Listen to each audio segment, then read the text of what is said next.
much as a warning. Life hangs in the balance. Human endeavor turns to chaos. And within seconds, nothing will ever be the same. Ever. You have a front row seat to some of the wildest action ever recorded. From an out-of-control fire spewing deadly shrapnel in the heart of a city to a bone-breaking motorcycle crash at 135 miles per hour.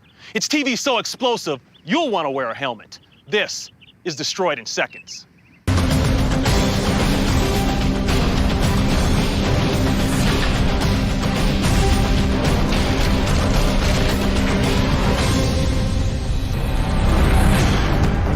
When hundreds of tons of PVC plastic and 50,000 gallons of volatile chemicals catch fire, this is the result.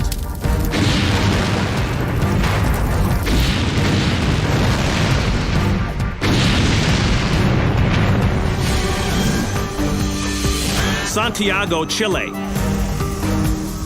An out-of-control industrial fire erupts at a plastics plant. More than 700 firefighters struggle to contain the blaze, both on land and from the air.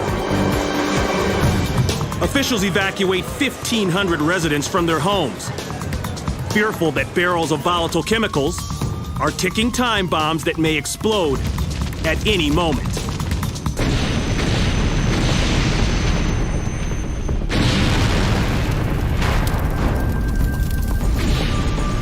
One explosion is so powerful that it sends firemen running for their lives. Debris is sent flying into the surrounding neighborhoods.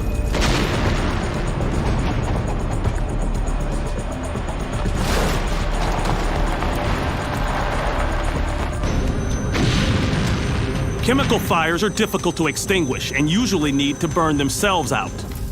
This one produces a toxic cloud of sulfuric acid and chlorine that lingers for several hours after the fire is contained. When the smoke clears, only the smoldering skeleton of the plant remains. One person is killed and 63 more are injured, mostly from inhaling toxic fumes. The cause of the fire is never determined, and the company executives refuse to comment. But considering the force and the quantity of the explosions, it's amazing more people weren't injured or killed.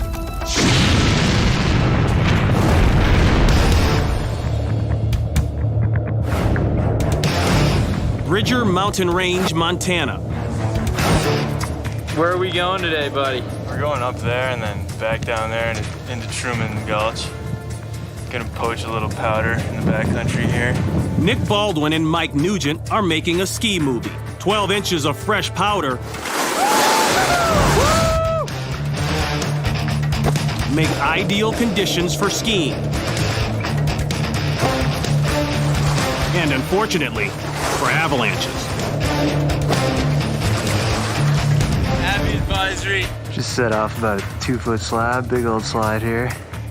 Throughout the day, Mike and Nick capture some amazing shots.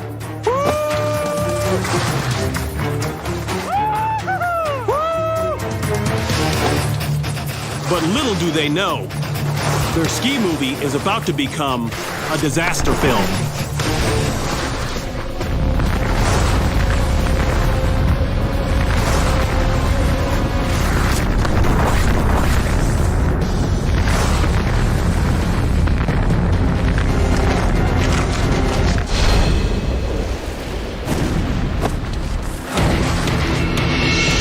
As Mike comes out of the woods into the main bowl of Truman Gulch, the snow slab beneath him gives way, triggering an avalanche. He tries outpacing the tumbling snow, but catches an edge. Mike recovers for a second. Then the 40-mile-an-hour avalanche overtakes him, throwing Mike into the trees. The cameraman grabs hold of a nearby tree and weathers out the storm. Thankfully, Mike also gets himself hung up on a tree, which keeps him from getting buried and ultimately saves his life. Nick, the cameraman, hikes out to get help. And 2 hours later, a rescue chopper airlifts Mike to the hospital. Yeah, it's like day 5. In the hospital, I got a broken femur and broken hip. It takes over a year for Mike and Nick to get back to making their movie. But one thing is certain, they got their money shot.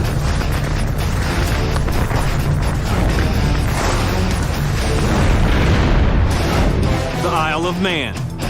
Each year, competitors from around the world come to compete in arguably the most dangerous motorcycle event known. The 6-lap, 226-mile Isle of Man Tourist Trophy Race. Nicknamed the Isle of Manslaughter, this race has claimed 223 lives since its inception in 1907. Today, more than a dozen competitors have come to put their riding skills to the ultimate test on the closed public roads of the island. One rider, Richard Milky Quayle, is coming off an injury he sustained from another race 6 weeks earlier. Daily visits to a hyperbaric chamber have cut his healing time in half. It's like a 12-week injury and I healed it within 4.5 weeks. Ready or not, Milky will race. It's go time, and 10 seconds after the fourth rider takes off, Milky guns it. Here's Richard Milky Quayle. Aggo's leap and one more little lift, and he's on his way towards Quarter Bridge. Milky rips through the village streets at over 125 miles per hour. On his way into Ramsey. That is the Milky Bar Kid. He enters the second lap of the race. But as he rips through one of the town's 400 curves, we're on board with Milky Quayle. You can see there's a bit of a fly problem. He sideswipes a stone wall. Oh, and he brushed the wall! Oh, Milky Quayle is down! Milky Quayle is down! The Isle of Man. Richard Milky Quayle rips through the village streets at over 125 miles per hour. And that's Milky Quayle. Competing for a trophy in the 6-lap, 226-mile race. That is the Milky Bar Kid. But as he hits one of the island's 400 curves, we're on board with Milky Quayle, and you can see there's a bit of a fly problem. He sideswipes a stone wall. Oh, and he brushed the wall! Oh, Milky Quayle is down! Milky Quayle is down! As Milky carves the turn at 135 miles per hour, he hits the left wall. Oh, and he brushed the wall! Oh! Loses control and slams into the 4-foot safety barricade, sending both him and his $11,000 motorcycle sailing through the air. Milky lives. And days later, the injuries are coming on nicely now. The lungs healed and the kidneys come back online again now. And he's with his wife recovering at a local hospital. I'm minus a spleen now, so I don't need that anyway, so I think we can just give that to the dogs or something to eat.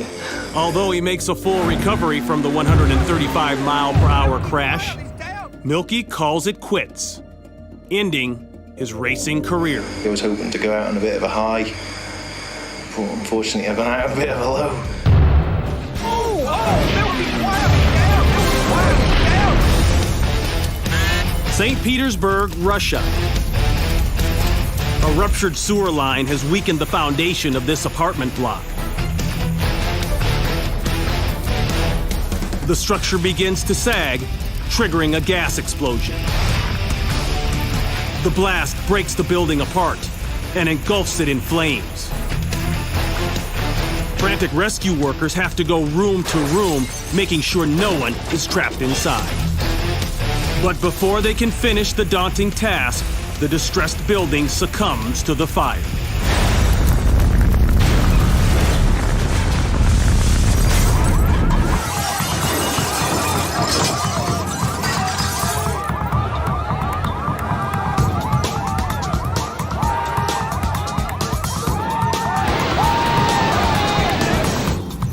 As the fire ravages the building, the structural supports are weakened. Then, without warning, the 9-story complex topples.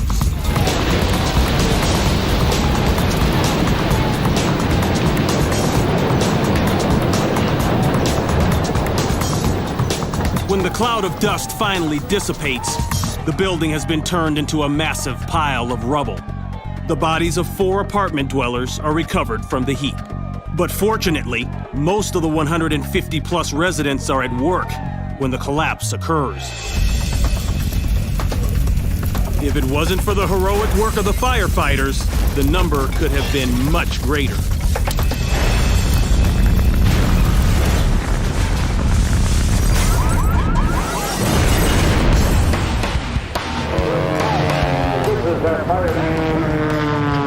This year's Phoenix 500 Air Race has attracted high-flying competitors from all over the country to compete against each other on an aerial racetrack. It's called pylon racing. The oval track holds 9 50-foot-high pylons spaced 8.5 miles apart. Planes from different categories compete in multiple races, circling outside the pylons for 6 high-speed laps. In this particular race, 2 vintage airplanes, a modified Super Corsair and a modified Sea Fury, are flying neck and neck as they enter into the 3rd lap. As the Corsair flies at more than 300 miles per hour, something goes wrong. The pilot throttles back, but seconds later, flames erupt from the engine and the plane catches fire.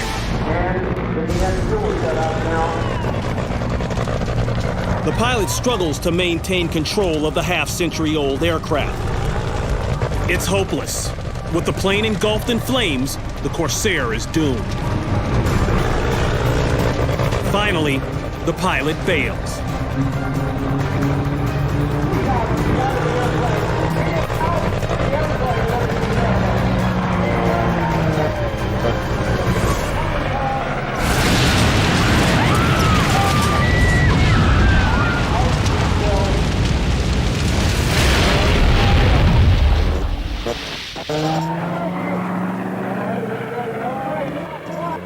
At 2,500 feet, the Corsair's 3,000 horsepower engine self-destructs.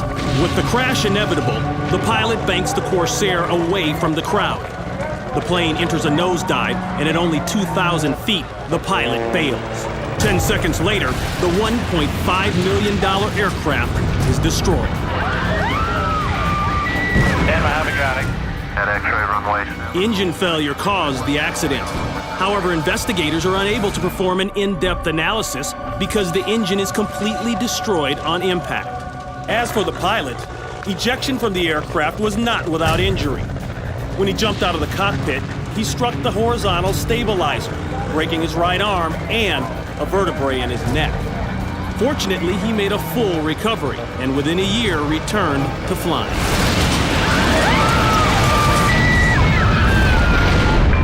The 405 in Los Angeles is the busiest freeway in America, hosting an average of 382,000 cars a day. A van is broken down in the carpool lane of this teeming freeway, and news cameraman Paul Andrick has stopped to shoot some footage of the incident. Traffic cones on the right indicate that there is a lane closure here due to road work. Between the work lights, lane changes, and drivers who routinely speed here at 70 miles per hour, it's inevitable that something will go wrong.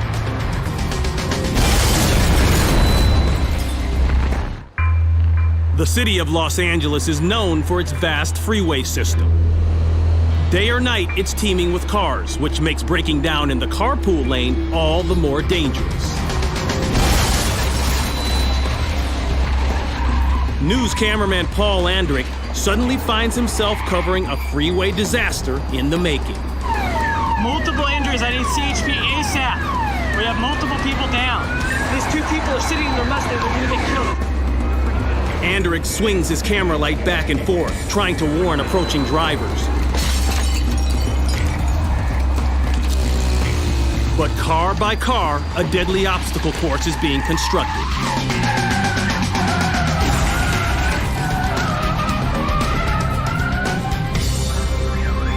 They just keep on coming. Southbound 405. 1, 2, 4, and 5 lanes.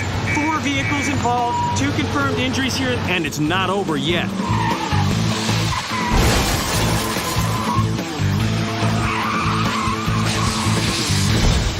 Another 5 vehicles involved.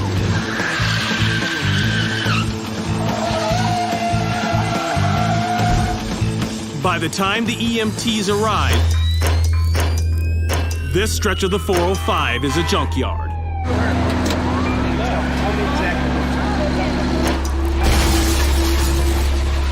The initial confusion may have been caused by the combination of the traffic cones on the right and the work lights on the left. Then, in the middle, the growing pileup becomes a barrier to the oncoming traffic.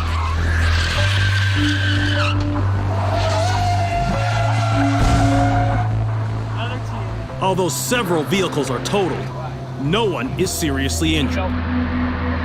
Astonishing when you consider the number of vehicles involved.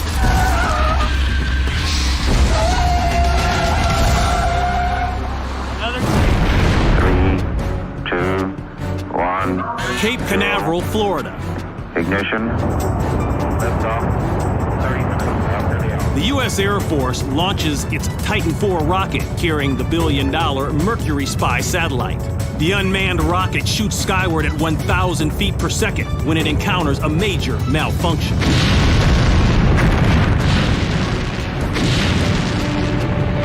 More than 40,000 pounds of flaming debris shower the landscape. Just after liftoff, a short circuit triggered a power outage inside the guidance system, causing the rocket to pitch and veer off course. Air Force Control launches a self-destruct command. At 17,000 feet, the Titan IV is destroyed. There were no injuries from the explosion, but the financial loss was immense. $1.3 billion. This put the Titan IV explosion as one of the most expensive failed space missions in history.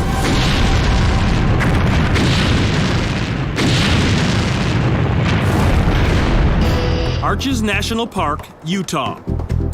Off-roaders from around the world travel to this four-wheel drive mecca just outside Moab. They come to navigate some of the most challenging off-roading terrain on Earth.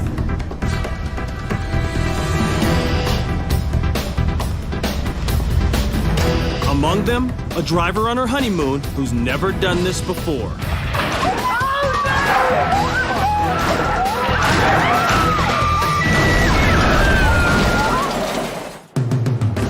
Arches National Park, just outside Moab, Utah.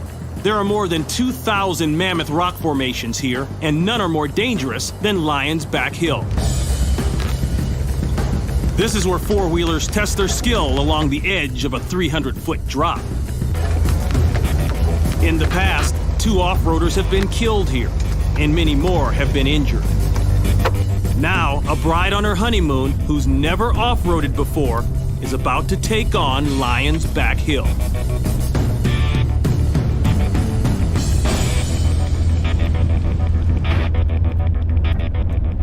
After a bouncy start, the SUV races out of control toward a 35-degree drop.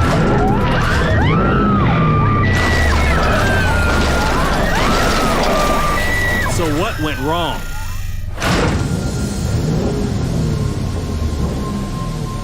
The inexperienced driver panics and slams on the brakes. The weight of the 2-ton SUV caused the brakes to fail. The driver now realizes she and her husband are plummeting out of control. The car is totaled, and bystanders rush to their aid. The couple is lucky to escape with just a few broken bones. They owe their lives to a pile of loose sand in the riverbed. It absorbs most of the impact.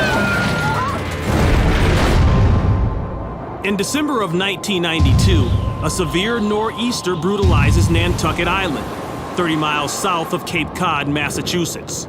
A nor'easter occurs when freezing Arctic air converges with warm Gulf Stream water. Nor'easters are named for the winds that blow in from the northeast and push the storm up the east coast along the Gulf Stream. The storm sends powerful waves crashing into homes and causes the streets to flood.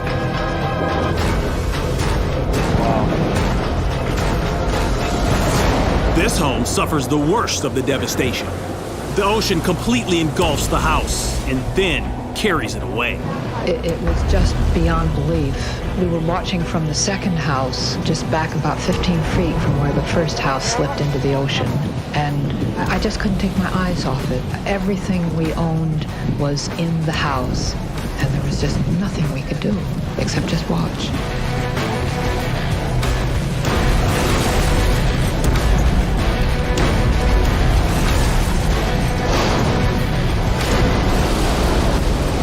Unbelievable. Neighbors band together to salvage what they can. Unfortunately, the ravaging nor'easter continues for 2 more days. At the water's edge, in the Codfish Park section of town, 5 out of 9 homes are swept away by the pounding surf. The storm inflicts millions of dollars in damage and leaves many of Nantucket's residents homeless. By December 14th, the nor'easter has passed, but it leaves its mark upon the docks, the streets, and the homes of Nantucket Island.